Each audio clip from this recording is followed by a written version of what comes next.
Welcome to the heart of Africa. I'm here in Namibia on a salt pan to drive this guy, the 2019 Audi E-Tron. We're going to take it out on a handling course today out here on the salt pans, where it's going to be a little bit like driving on snow, and also tomorrow we're going to head off-road. It won't be a full slate of driving impressions, but we're going to get our first taste of a very important vehicle. Here are 5 things you need to know. This is our first time getting behind the wheel of E-Tron, and I drove a prototype on a Kalahari Desert salt pan, which was actually a lot like driving in snow. The large 95 kilowatt battery pack gives E-Tron an exceptionally low center of gravity, which helps handling even when the air suspension is raised.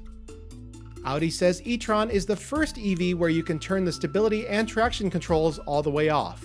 Thanks to rear-biased power delivery, you can execute big lurid drifts like this, especially in dynamic mode. The E-Tron is actually easier to drift than a typical gas SUV thanks to linear power delivery, and you don't have to worry about what gear the transmission is in.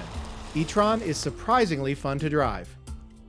Unlike most SUVs in off-road mode, the E-Tron's hill descent control is automatically activated on steeper low-speed downhills, and you don't have to use the cruise control switchgear to set your pace. Thanks to the inherently smooth nature of electric power, you use the pedals, which are temporarily desensitized so that you can add or subtract speed in single mile per hour increments. It sounds a little strange, but it seems to work. We've been pretty geeked out about the E-Tron's optional virtual exterior mirrors, which replace conventional reflective glass with small cameras and door-mounted displays. We finally got the chance to use them a little, and well, we're not sure we like them.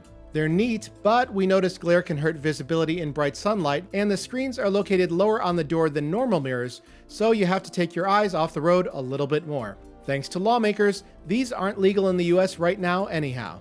As an unexpected side bonus, EVs like E-Tron are really great for seeing animals on safari.